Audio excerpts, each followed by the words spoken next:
Okay. Well, last time on Tuesday we talked about the men's basketball side of things. Today we're going to talk about the women's basketball side. Before we begin, remember we have a quiz next Thursday. This is going to be open notes, so make sure you take good notes. That's one way to handle it. So that's the way we're going to. So that's next Thursday. That's probably all we'll do for class on Thursday is take the quiz. All right, if you have any questions about that, make sure you ask. It's going to cover everything we've covered since quiz 2. Okay. So basketball began in the early 1890s, and as soon as men began playing basketball, so did women. It's going to be a bit more difficult for them to find opportunities to play throughout history, as with most sports, as we've seen. So Brown University had the first program. A coach named Cinda Berenson began the program there in 1892. She noted that until recent years, the so-called ideal woman was small-waisted, small-footed, small-brained damsel who prided herself on her delicate health, who thought fainting interesting and hysterics fascinating. That's Berenson down at the bottom left, and one of her teams from 1902. And on the bottom right, you see one of the uniforms that the Brown University team wore playing. So this is still a pretty heavy uniform, but still it's better than playing in a full dress, as some women's teams had done. This is probably a bloomer outfit that allowed the legs some freedom of movement. So Berenson argued that women were not small-waisted, small-footed, and small-brained damsels. She thought they could be competitive athletes and set about making this program at Brown.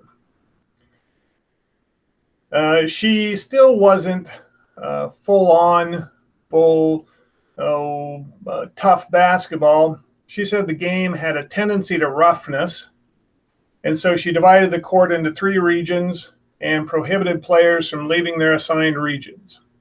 They couldn't dribble more than 3 times, they couldn't hold the ball for more than 3 seconds, or snatch the ball from opponents. And two-handed passes were forbidden. Now, one of the reasons that two-handed passes were forbidden, not because you could throw the ball harder that way, it was because they thought medical technology, medical science at the time said if you do that sort of a chest pass, this would compress a woman's chest. And so that could be less than desirable. So this was still a fairly static game. Let's see, you had me 3 regions, probably a couple 3 or 4 players in each region. So it was basically offense, transition, and defense. Now, she also wrote a Spalding's Guide for women's basketball, the rules thereof. She's not going to be the first one who published such a book, though. That was Clara Gregory Baer, who taught at Sophie Newcomb College, which is now Tulane, in 1893. She came up with a game, a modification of the basketball rules that she called basket, sort of a French way of saying it. And if you call something French, that means it's more, ladylike maybe, or more refined. It's not one of those rough sports where you're rough-housing around and that sort of thing. Baer published her rules of basket, let's see, I think the year before Berenson did. So in the 1890s, I don't have the exact year on there, doesn't matter. In her game, players weren't allowed to dribble, they couldn't guard, they couldn't snatch the ball. They couldn't make those two-handed passes. I believe this type of pass could compress the chest. She had a court divided into 7 divisions. and players couldn't move out of their designated region. Now, apparently, this was because of a confusion that Baer had. Baer had sent off to James Naismith, who invented basketball, and asked him for a book or something on the rules of basketball. He sent it back to her, and he had some perforated lines on the page that made it look like he had the court divided into 7 sections. It wasn't what he meant, but that's what Baer took from it. So again, this game of basketball for women in the early days was much less strenuous than it was for men. And even the men's game wasn't all that strenuous. After every basket, the 2 teams would do the jump ball every time. And this lasted into the 30s or 40s, doing the jump ball after, well, maybe not that long, but it lasted for quite some time. Oops, went the wrong way. The first women's college basketball game was Stanford versus Berkeley, and Stanford doubled the score on Berkeley 2-1, 1896. And this is a drawing that appeared in the Stanford school newspaper. You notice there's quite a few spectators in the stands. Apparently, I think the woman with a white hat there might have been an official of some sort, maybe. So, 1896, the first women's basketball game. And it didn't include either Tulane or Brown. That was on the West Coast. 1897, the game began spreading. The first women's game in Australia took place then. And basketball, we didn't talk a great deal about this, but basketball is a fairly easy game to set up for, especially in the early days.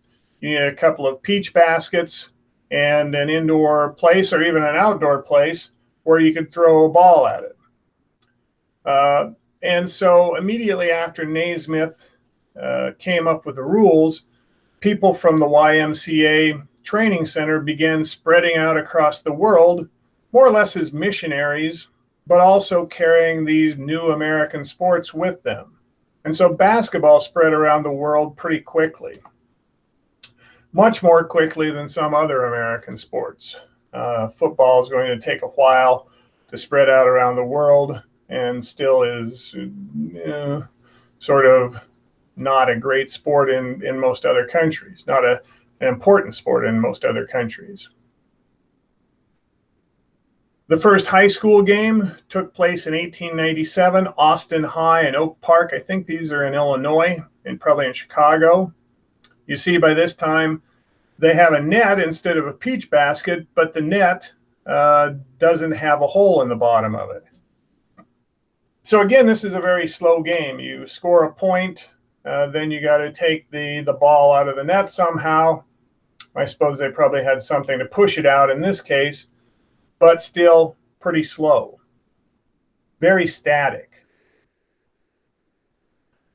1898, the Huskers began playing basketball. Go Huskers. And we beat Council Bluffs 15-7. So we kicked butt there. And this is one of the basketball teams from the University of Nebraska, I believe, back in 1898. You notice their uniforms, they're not wearing bloomers. In fact, those look like probably made out of wool. So you'd probably get pretty hot if you're doing anything too strenuous. And perhaps that was designed on purpose. You know, we didn't want women exerting themselves too much because it might hurt them. And that was medical science at the time. 1906, first time women's basketball appeared on the cover of the Saturday Evening Post, which was a major magazine of the time. Oh, gosh. It's hard to compare any magazines that most people read anymore. I suppose to compare it to Sports Illustrated in popularity. It's one of the few magazines that are still going these days. One of the most successful basketball team of all time were the Edmonton Grads. This started off as a high school team let's see, I don't remember the guy's name, but it doesn't matter all that much. He and a colleague decided to start basketball at a high school in Edmonton, and his colleague decided to coach the men's team, and the other one decided to coach the women's team. So after these women graduated from high school, they decided that they wanted to keep playing. And so he continued to coach them. They became known as the Edmonton Grads. And over the course of their play from 1915 to 1940, they won 502 games and lost only 20. Probably a better winning percentage than the Harlem Globetrotters, or at least equivalent. I didn't do the math. So this was before basketball became an Olympic sport. I think that was in maybe 1972 or 1976. We'll have that later. But the Edmonton Grads did defeat several French teams in the 1904, I believe, Paris Olympics. So they claimed the title of world champion, and they defended their crown. They never did lose an international game. So they were world champions several times. They didn't win any medals per se because these were not medal sports at the time. They played until 1940, and 1940 they ended because pretty much the Canadian government had requisitioned all indoor stadiums and that sort of thing to train the military for World War II. And World War II pretty much ended the Edmonton Grads. But they're still the most, the winningest women's basketball team in history. So it might be a question. In 1926, the Amateur Athletic Union began hosting a women's national championship. Now, this is something a little bit different. Remember, well, in the 1920s, women had greater societal freedom. But in 1926, hosting a national championship, that means we're going competitive. This is not just, for exercise and fitness and all those sorts of things. This is competitive. One of the great teams in the AAU were the Sunoco Oilers. Now, they were known as Sunoco Oilers because, I don't know if it's still around, there used to be a gas company, an oil company called Sunoco, and Oilers because they dealt in oil. This was a company team that competed in AAU basketball. And during the 1920s, even in the 1930s and 40s, there were a lot of company teams. If women wanted to play basketball, it was generally through their place of employment. I remember reading once that Michael Jordan's mother was an all-star on one of her company team during the 1950s probably. So it continued into the 50s. Now, the AAU called off their championships in 1927 and 28 because of pressure from the women's division of the National Amateur Athletic Federation. One of the driving forces there was Lou Henry Hoover, the First Lady of the United States at one point. We mentioned her in 1927-28. She would have been the First Lady. We mentioned her last when we talked about women playing football. Remember, she wrote a letter criticizing the semi-professional women playing football in Toledo. So she and the WDNAAF, it's a little bit tough, convinced the AAU that competitive women's athletics was probably not good. It was being played for commercialized sport. Hoover wanted women to have the opportunity to compete athletically, but not if it became a commercialized spectacle like a national championship might be. Let's see. Gender and class-based concepts of sport, morality, and equality. justify a separate power base, the WNAAF, fused 19th century male medical myth that there were with three types of arguments that had been used by feminists and reformers to emancipate or improve a lot of women. Natural rights, special protective legislation for women, and a demand for egalitarianism, everybody being equal. So the WNAAF wanted control over women's sports. They didn't want some organization like the AAU doing that for their own ends, which might be a commercial spectacle. So 1927, 1928, no national championship. They did resume in 1929. The AAU also published the first women's All-American team. Now, in 1932, the AAU basketball tournament featured a beauty pageant. So, again, this is requiring women to maintain that ladylike persona at all times, even when they're trying to be athletes. Okay, so they have to wear, shorter clothing, briefer clothing, and they had their beauty contest that went along with the basketball contest. Here's Shreveport's basketball beauties. So this is something that women are going to have to deal with that men generally don't. The sexualization of female athletes. And we've talked about that in other ways. So the Sunoco Oilers defeated the Dallas Golden Cyclones. This is the Golden Cyclones here. You'll notice the woman in the back row has an arrow pointing at her. That's Babe Didrikson Zaharias, or Babe Didrikson as she was then. A very, very good athlete at pretty much anything she ever tried, including basketball. But the Golden Cyclones would win national championships from time to time. Didrikson generally appeared on their All-American team because she was just a great athlete. Between 1936 and 1986, there was an All-American Redheads barnstorming team. And they had other teams like the Ozark Hillbillies and the famous Redheads.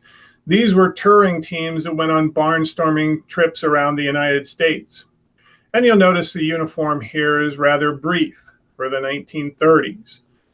Remember, in the 1920s, the new woman or the flapper had been allowed to wear shorter clothing by societal standards, at least when I say allowed. That had become acceptable, but hemlines started getting longer and longer as the 30s went on. As the Great Depression caused people to pull back from this whole idea of new freedom for women. This one was rather brief, though.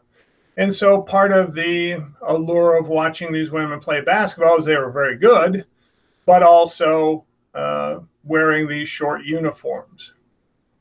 They played about 200 games a year, and the teams would travel over 60,000 miles by car. So in this time, it was travel by car, probably a lot of travel by train, too. Before the 1950s, our interstate system was not. We built that in the 1950s, at least started it then. The United States won its first Fédération Internationale de Basketball Amateur in 1953. FIBA sponsored these world championship tournaments. And so again, this is a time when women's sports are not encouraged by health education professionals. A lot of women, the sporting opportunities boiled down to play days and that sort of thing. Let's see, do I have that there? No, I don't. Okay, so we've seen that before. Just doing things for exercise and not for competition because women were thought to be too physically and psychologically fragile for competitive athletics. That was our medical science of the time. So, sometimes when you hear medical science says this or that, they've been wrong before. But in some cases, they are correct. So, another very successful women's basketball team played out of Wayland Baptist University. They were called the Hutcherson Flying Queens. Now, they were called the Flying Queens because this Claude Hutcherson had sponsored the team, and he flew them to their games, which was kind of an unusual thing. After World War II, there was a movement afoot to convince people that maybe flying to work might replace driving a car.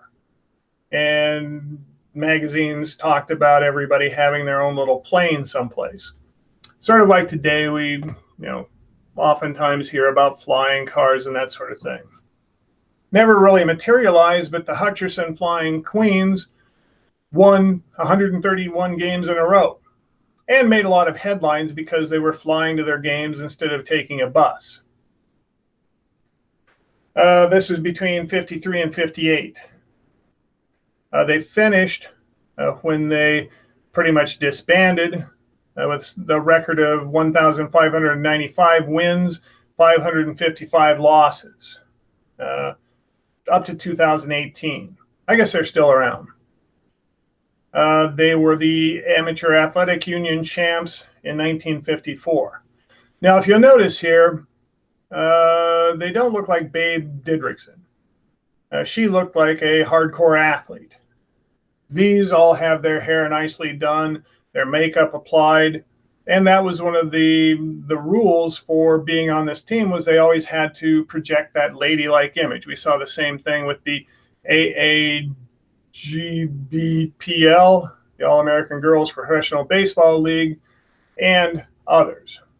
So they were going to be both athletic and always present a ladylike image.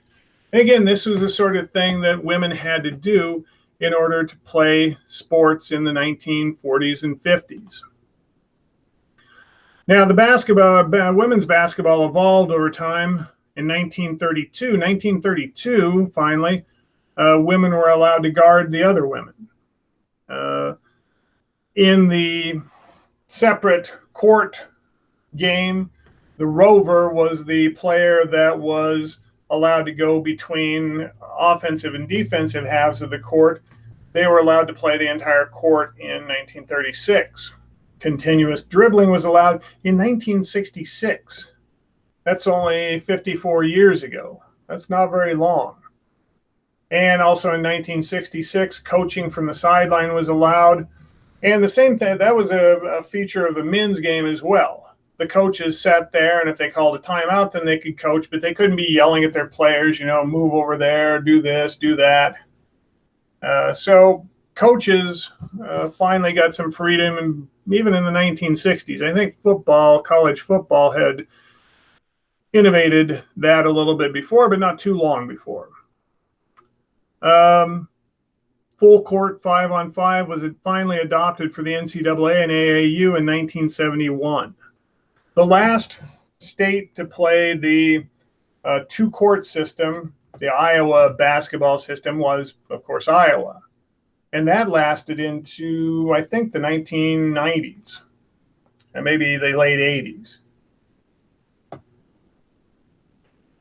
15-time All-American Nara White was one of the great women's basketball players from 1955 to 1969.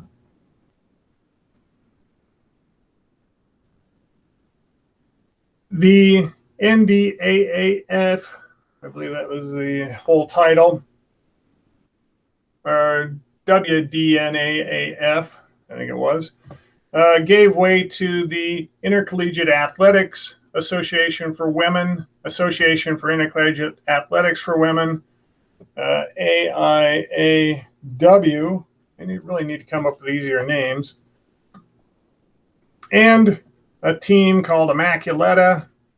I have no idea where they're from.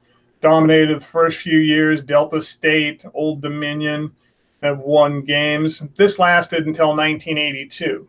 This was outside of the NCAA. Women demanded and had their own athletic association because they said women's sports were different. And in truth, a lot of this meant that the physical education professionals, many of whom, probably a majority of whom, were women, wanted to control women's sports and not have it be controlled by men. One of the better basketball players of the more modern era, Ann Meyer, was the first woman on scholarship at UCLA in 1974. So, 74. This was 2 years after the passage of Title IX. So things aren't going to go all that rapidly even after the passage of Title IX. It's not like you can pass a law, snap your fingers, and things all change. There's still going to be a great deal of work to do. Gail Louth, who coached, I believe, the women's basketball team here at ONU, talked about being one of the first women's coaches here. There were 3 women who coached at ONU in those first years, and they had to deal with lack of facilities. They took a backseat to all the men's teams. They were paid less. They had, if they wanted to go on trips, the men usually had a bus or something like that. The women had a station wagon. So it was difficult in those early years. And that included, not here at ONU per se, but across the country, that included women bringing lawsuits against colleges and universities, forcing them to adopt to Title IX. The first year the Olympics had basketball for women was in 1976 at Montreal. You'll notice the Soviet Union won gold. There was no playoff. I don't know, they must have used some point system. The United States got the silver medal. 1980, the Soviet Union won first, Bulgaria second, Yugoslavia third, Hungary fourth. Now, you'll notice these are all Eastern Bloc communist countries. This was because, remember, in 1980, the United States boycotted, most Western teams boycotted the Olympics. And then the reverse happened in 1984 when the Olympics were held in Los Angeles. The Soviet bloc teams, most of the communist nations, with the exception of China, boycotted the Olympics. So the U.S. won gold there. Let's see, 1998 we repeated. 1992, the United States got third. I don't know what happened then. The unified team was a team made up of all the former Soviet socialist republics. The USSR, the Soviet Union, had broken up in 1991, and they still had a unified basketball team in 1992. U.S. has dominated the game since that time. You know, the Olympics were planned for 2020 this summer, but that, as you might have noticed in the paper, has been put off until 2021. The first time we'll have an Olympic Games in a non-even year. And the first time they've been called off, postponed.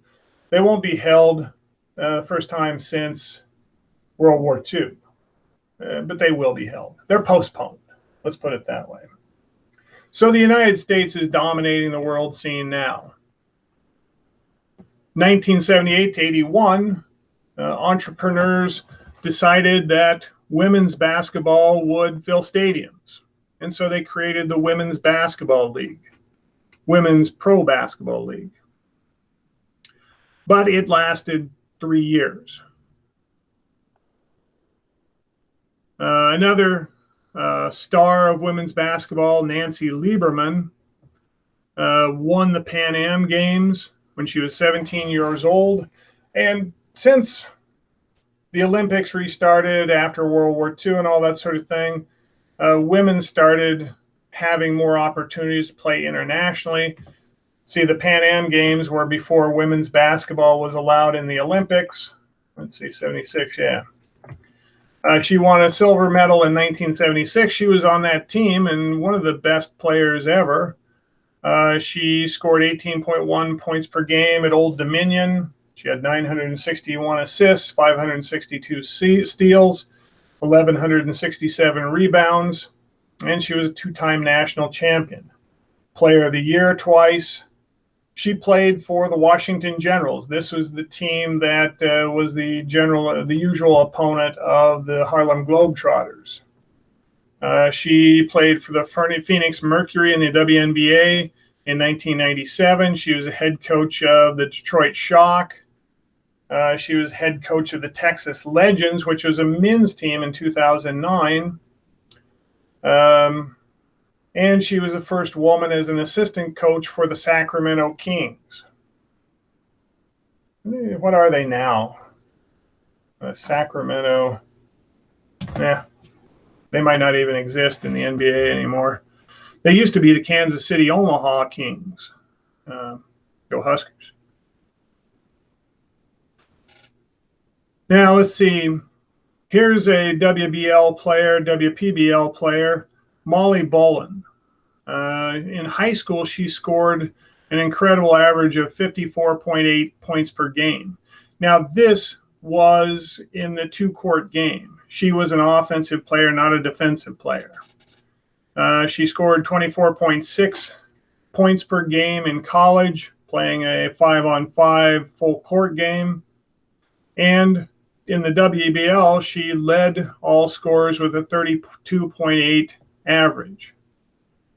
She set the single game WBL record with 55 points in a single game, and her highest salary was $6,000.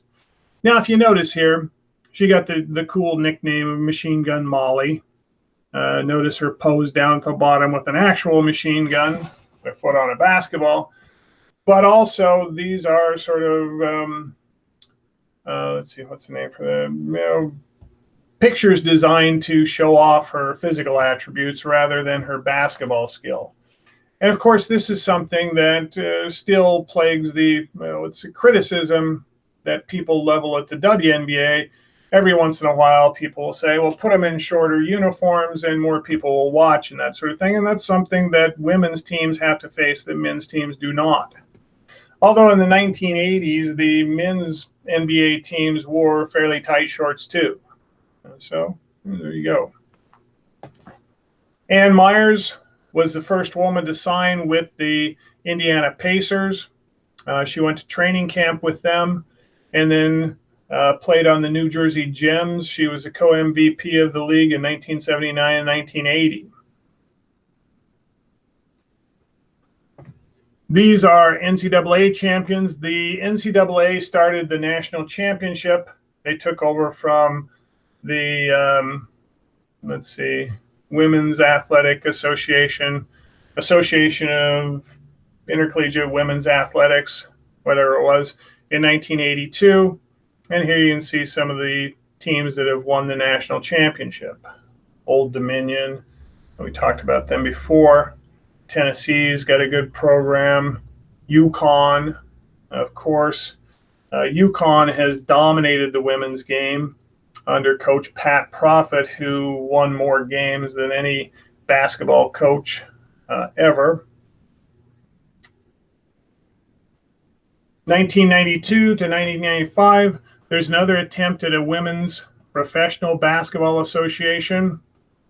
In 1994, I might point out that the Nebraska Express were the champions. Go Huskers. So another 3-year and change league. These leagues have a hard time getting off the ground floor, mainly because they don't have a lot of billionaires backing them and owning teams. 1997, a women's league finally got that important cachet when the WNBA was created by basically the NBA. The team owners for the NBA also have teams in the WNBA. They pay the salaries, and the salaries aren't all that great. A lot of the women in the WNBA still need to go off and play in Europe. In fact, I believe I read a story about a WNBA player who is stranded in France because of the virus.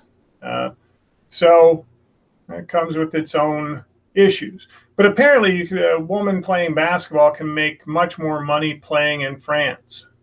So, or not only France, but all of Europe. Apparently, Russia is a big market for women playing basketball. There are several of these so-called oligarchs, these massively wealthy Russians who own their own sporting teams. It's sort of a thing that they have to do. If you want to be a true oligarch, you have to have a team of some sort. It's sort of like if you want to be a true major city, you have to have a major league sporting organization. Current teams, and this is probably out of date, but it's probably not too far off. 2, 4, 6, 12 teams. 12 teams divided into Eastern and Western divisions. So the WNBA is still a league that is in operation. And the reason for that is because they have financial support from the NBA. Now, women's football that we talked about the other day, they don't have that. The women's national soccer team does have that, although they're involved in a dispute with USA Soccer currently to get a better contract for playing for the Team USA, or the USA women's national team. Now at Ohio Northern, basketball started in 1972. Yeah, Gail Louth was the first coach here. She coached at least up until 1986, and she might have coached further than that. And we had a decent team. 7-5 our first year, 12-7. I'm going the wrong way. 7-5, 8-4, 4-8, 9-5. Not that many games. In latter years, we played 20 or so games, and more if we get into the playoffs.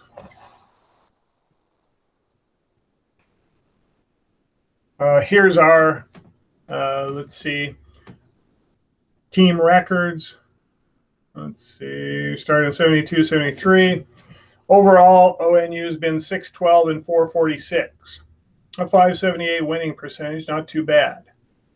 In the OAC, we are 345 and 255 with a 57.5 winning percentage, so a little bit less.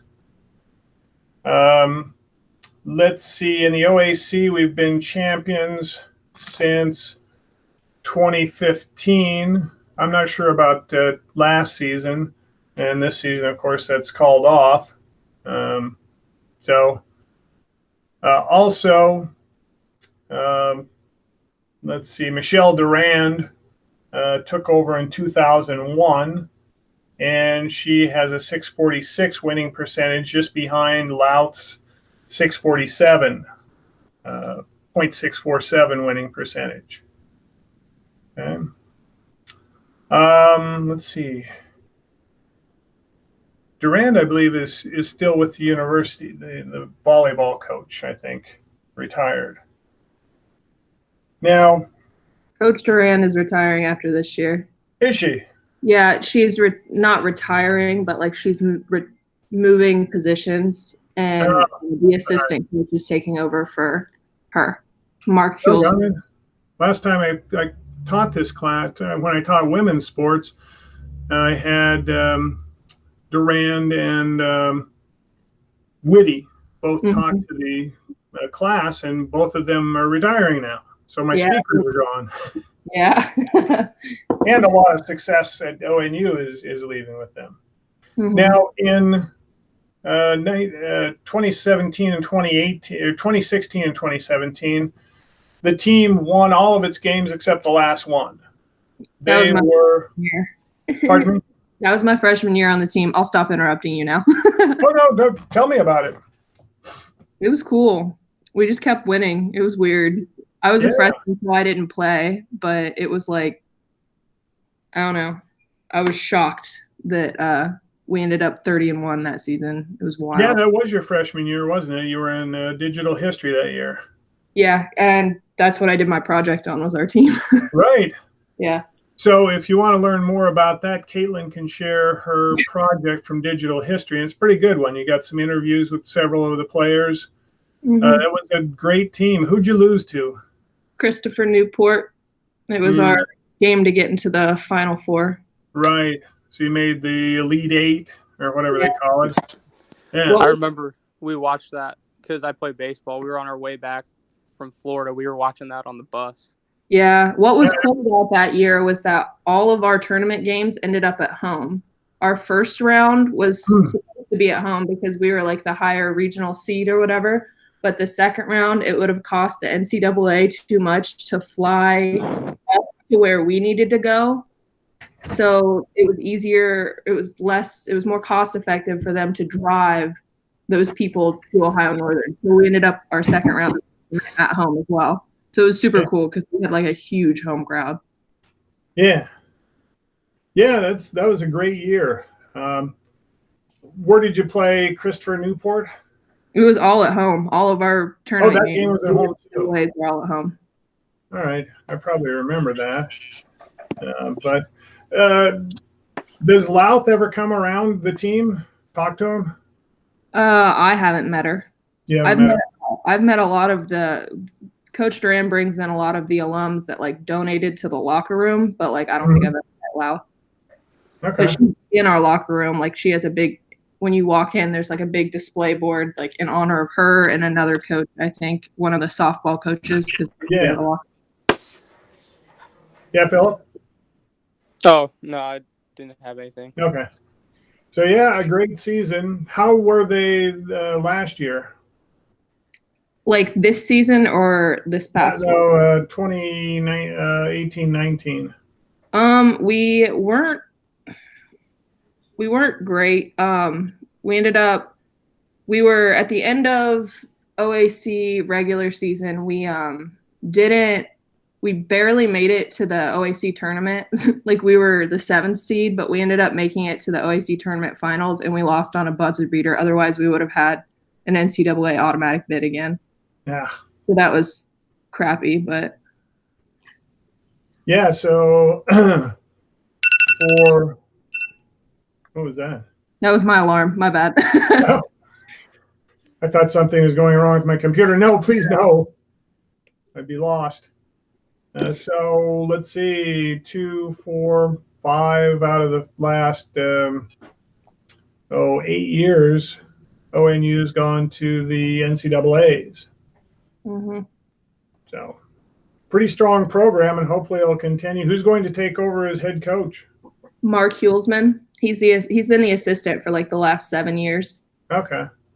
All right. All right. Well, I hope he'll keep it going then. Yeah, the team should be in good hands. He's a good coach. What was their record this season before things went away? They actually finished their season. I don't know what their record was because I didn't really keep as close of track because I didn't play this year. But they did a lot better than like that was expected. Let's see if I can find out. Dirksen last year, she was a really good player, and a lot of people expected us to be down, but they did. I think they only lost like I want to say like 6 games, which is better than last year. Yeah. Okay. Let's see. 2019-20 history and records. Oops. What did I do there? Well, that was the end of the PowerPoint anyway. I'm seeing if I can find.